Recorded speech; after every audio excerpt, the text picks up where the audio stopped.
Saudações, companheiros espíritas e simpatizantes do Espiritismo. Estamos apresentando o programa Jesus por Emmanuel, estudando o livro Vinha de Luz, psicografia de Francisco Cândido Xavier pelo Espírito Emmanuel. Hoje nós vamos estudar o capítulo 20, com o tema Porta Estreita. Quem vai fazer o estudo para nós é a nossa amiga Patrícia Rose. Bom trabalho, Patrícia, e boas reflexões. Olá, queridos ouvintes. Está começando o programa Jesus por Emmanuel. Estamos estudando o livro Vinha de Luz, psicografia de Francisco Cândido Xavier, pelo Espírito Emmanuel. Hoje vamos estudar o capítulo 20, com o tema Porta Estreita. Eu sou Patrícia e farei o estudo com vocês. Vamos começar lendo o capítulo, que tem a epígrafe. Porfiai por entrar pela porta estreita, porque eu vos digo que muitos procurarão entrar e não poderão. Isso quem falou foi Jesus e está no livro de Lucas, no capítulo 13, versículo 24. E ele começa dizendo, Emmanuel, antes da reencarnação necessária ao progresso, a alma estima na porta estreita a sua oportunidade gloriosa nos círculos carnais. Reconhece a necessidade do sofrimento purificador, anseia pelo sacrifício que redime, exalta o obstáculo que ensina, compreende a dificuldade que enriquece a mente e não pede outra coisa que não seja a lição, nem espera senão a luz do entendimento que a elevará nos caminhos infinitos da vida. Obtém o vaso frágil de carne em que se mergulha para o serviço de retificação e aperfeiçoamento. Reconquistando, porém, a oportunidade da existência terrestre, volta a procurar as portas largas, por onde transitam as multidões. Fugindo da dificuldade, empenha-se pelo menor esforço. Temendo o sacrifício, exige a vantagem pessoal. Longe de servir aos semelhantes, reclama os serviços dos outros para si. E no sono doentio do passado, atravessa os campos de evolução sem algo realizar de útil, menosprezando os compromissos assumidos. Em geral, quase todos os homens somente acordam quando a enfermidade lhes requisita o corpo às transformações da morte.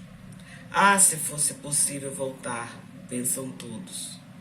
Com que aflição acariciam o desejo de tornar a viver no mundo, a fim de aprender a humildade, a paciência e a fé. Com que transporte de júbilo se devotariam então à felicidade dos outros? Mais é tarde. Rogaram a porta estreita e receberam-na. Entretanto, recuaram no instante do serviço justo. E porque se acomodaram muito bem nas portas largas, volvem a integrar as fileiras ansiosas daqueles que procuram entrar de novo e não conseguem. Então este capítulo é muito interessante, porque fala desde o nosso momento em que a gente tem a oportunidade de vir ao planeta Terra, corrigir os nossos erros, os nossos desacertos, ter o sofrimento purificador, essa oportunidade que Deus nos dá, que é bendita, e que nós malbaratamos, porque ainda muito envolvidos com os nossos atavismos, a gente busca muito mais as portas largas, a gente perde a porta estreita, mas acaba chegando por aqui e encontrando as portas largas. Então, o que ele fala aqui? Antes da reencarnação necessária ao progresso. Então é preciso entender por que a gente reencarna, O principal motivo da nossa reencarnação é a nossa necessidade de evolução. Todo espírito ele precisa evoluir. É uma lei do universo, uma lei divina. É a lei do progresso. Então nós precisamos nos aperfeiçoar, liberarmos dos desacertos, das nossas situações em que nós, por sermos ignorantes, muitas vezes causamos a dor em nós e a outrem. E assim, nós temos, antes de encarnar, um roteiro reencarnatório, né? É como se nós tivéssemos uma bússola. Existe um departamento de reencarnação justamente para fazer esse roteiro, baseados nas nossas necessidades, nos nossos desacertos, nossos erros, em tudo aquilo que nós temos um histórico, né? Então esse departamento de reencarnação, ele entra em ação e faz esse roteiro que nós precisamos antes de reencarnar. E com isso nós vamos esquecendo o passado. Mas fica em nós aquela semente de que nós precisamos melhorar, porque está gravado em nossa consciência os erros do passado. E com isso nós trazemos, ainda que de forma inconsciente, esse roteiro que foi traçado para nós ao reencarnarmos, para nós podermos quitar os nossos débitos. E aí, como ele diz aqui, a gente anseia pelo sacrifício que redime, porque sabemos de antemão que quanto maior o sacrifício, maior também o mérito, né? E aí a gente vai buscar se encontrar com aqueles desafetos, né, que nós os ferimos, ou então que fomos feridos, porque estamos sempre nos reencontrando nas diversas encarnações. E aí a gente precisa se quitar com eles e eles se quitarem conosco. Mas se nós tivermos a lembrança de quem são, a gente não vai conseguir. E é por isso que há esse véu do esquecimento quando nós reencarnamos, né? E aí a gente precisa, né, de exaltar esse obstáculo que então, quanto maiores as nossas dificuldades, maiores as nossas dores, maiores os obstáculos, também maior o nosso mérito. Mas vejamos, se nós soubéssemos que fôssemos receber no ventre alguém que nos fez muito mal, né, um estuprador, um assassino, às vezes não nosso, mas do nosso filho, por exemplo, eu que sou mulher, como seria para mim amamentar este ser? Olhando para ele, sabendo que ele me feriu de forma tão severa, né? Feriu a minha alma de morte.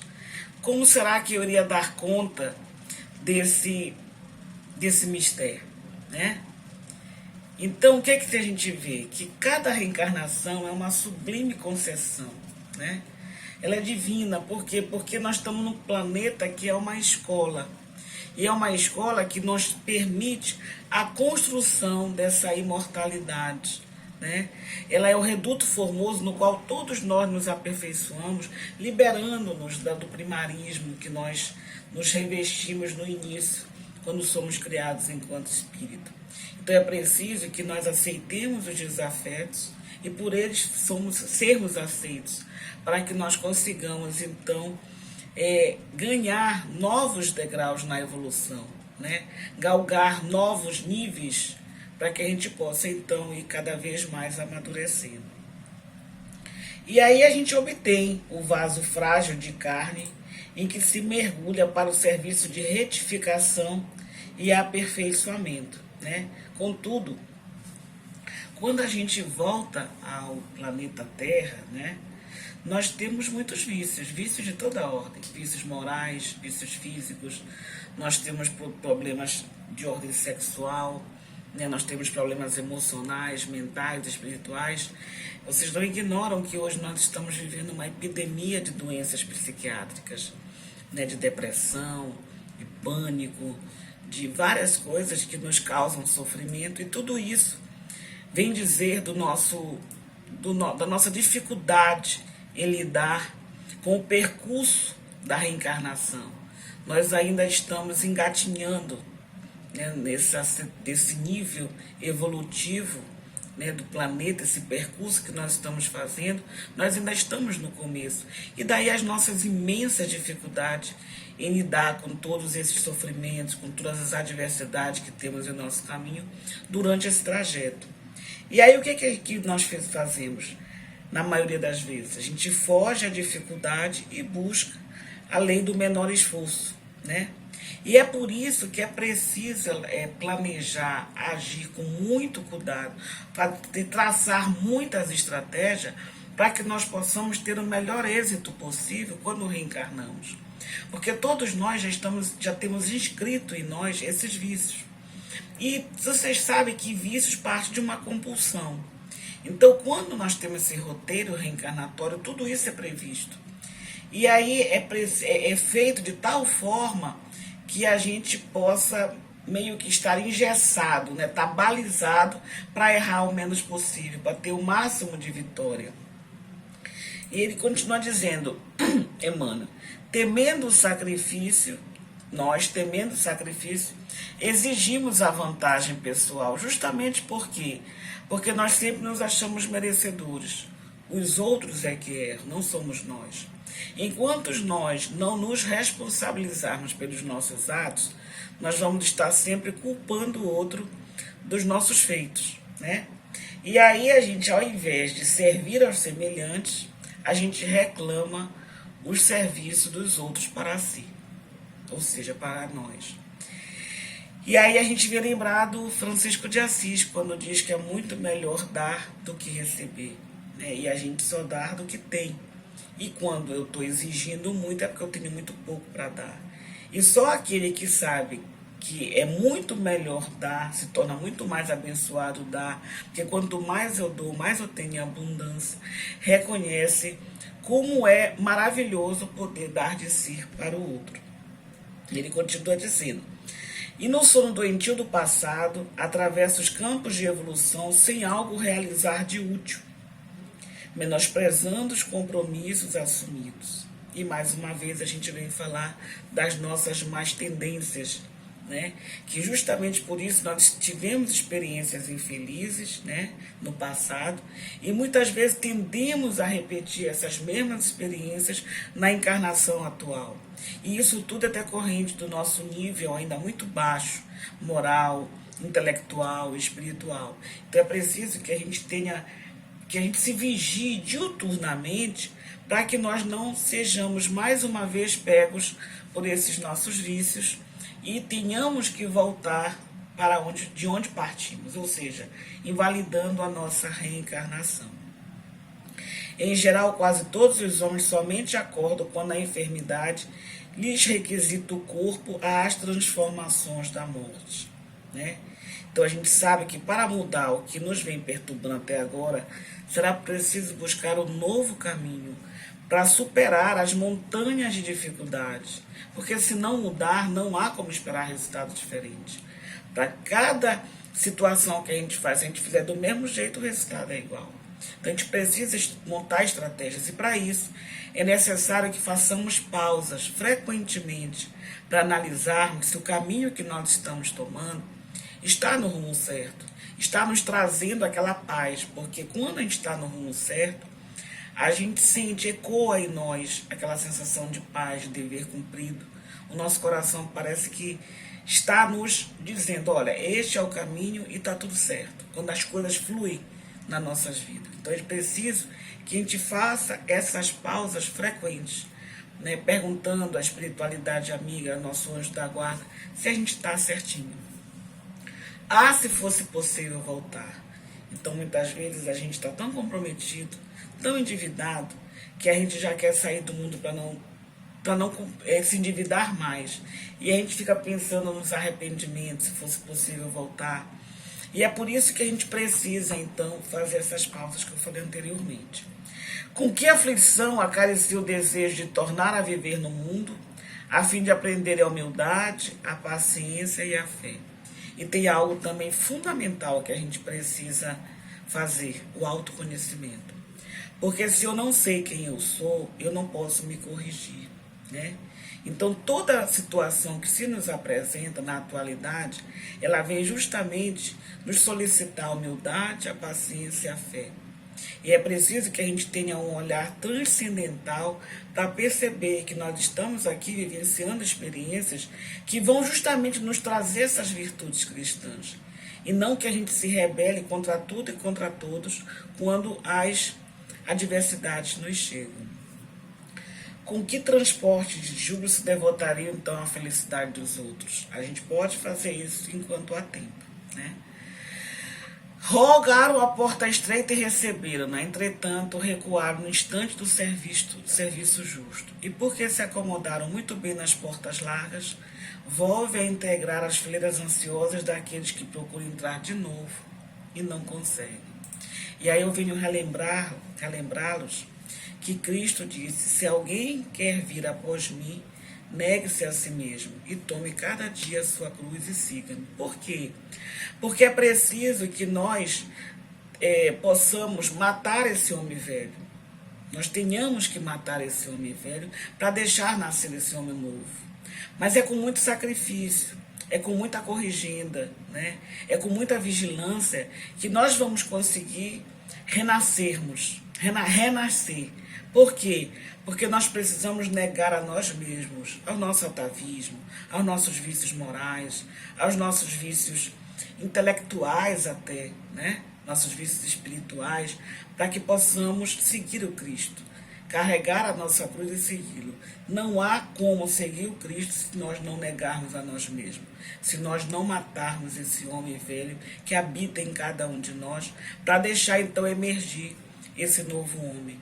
Esse homem que se espelha no Cristo, que busca o Cristo, que usa o Cristo, tem o Cristo como mestre, para poder então subir aos cumes da espiritualidade, né? Essa percepção que nós precisamos ter, que todos nós buscamos, que é alcançar a perfeição. Não a perfeição do Cristo, mas a perfeição possível.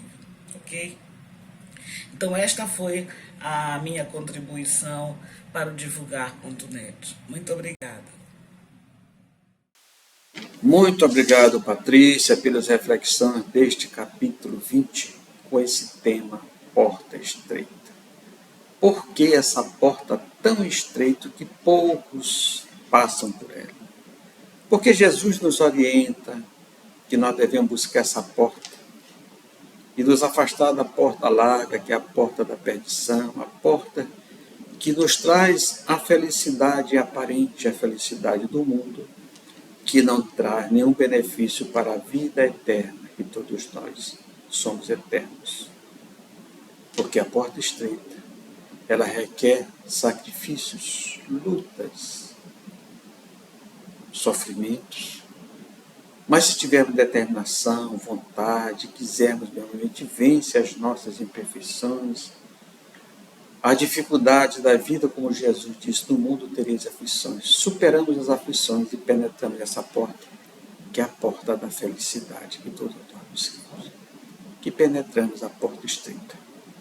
Mais uma vez agradecemos a nossa amiga Patrícia e pedimos que Jesus derrame bênção e paz sobre todos nós, vocês. Que Jesus continue guiando os passos de cada um de vocês.